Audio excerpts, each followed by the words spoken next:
Hello violinists, welcome to Prime Strings. I'm Henriette and this is lesson 59 in the violin class for beginners. And in today's lesson we're going to address an issue which many people often ask me about, and that is when to use fourth fingers and when to use open strings on the violin.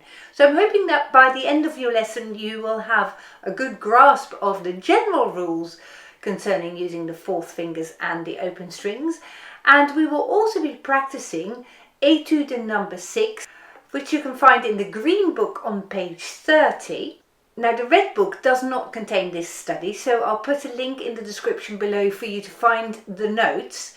And before we're going to play it, I would like you to have a look at those notes and think about where to put the fourth fingers and where to put open strings. And I'll tell you what the general rules are.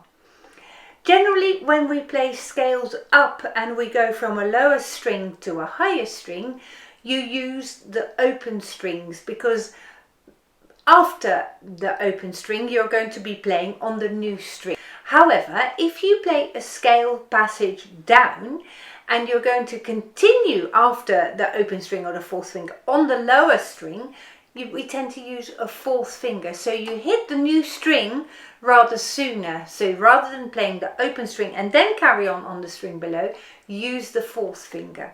That is the main rule. Use open strings when you play passages up and use fourth fingers when you play passages that go down.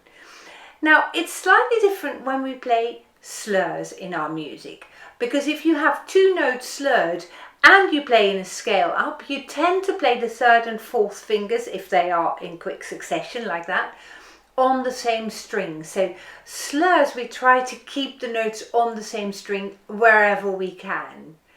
So those are the two main characteristics. You use open strings when you play lines going up and fourth fingers lines going down, but on top of that you have a rule: when you play two notes slurred and you can stay on the same string, you use either the open string or the fourth finger depending on which string you're playing. So you tend to play slurs on the same string if you possibly can, because slurs make the music smoother. If you're then going to add a string crossing, you undo your own smoothness, you see.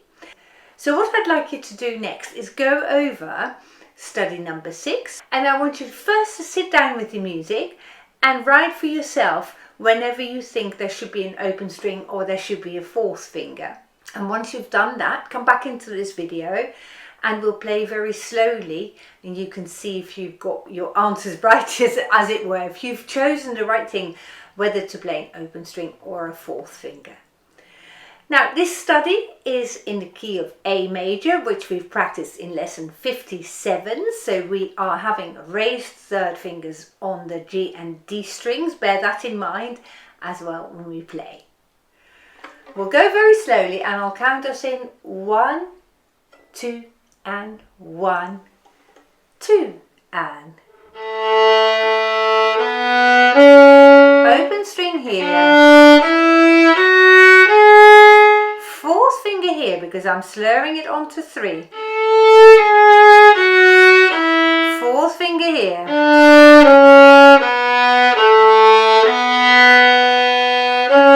Open string now. Open string.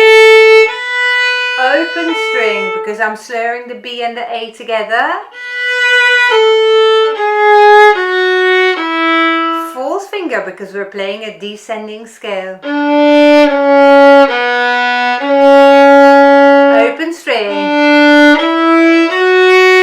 Open.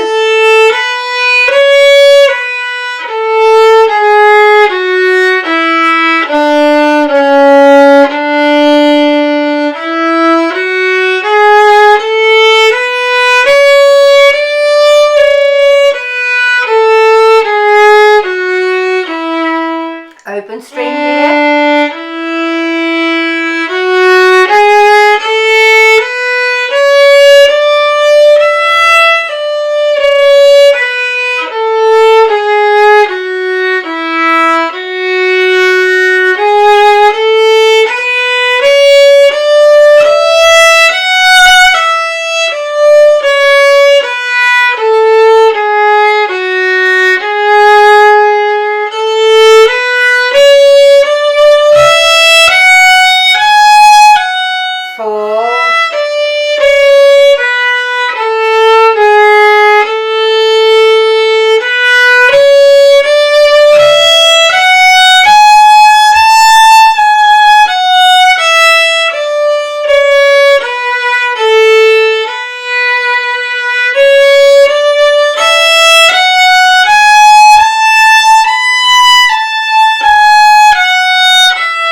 you've had some good practice there, working out where to play your fourth fingers and where to play your open strings.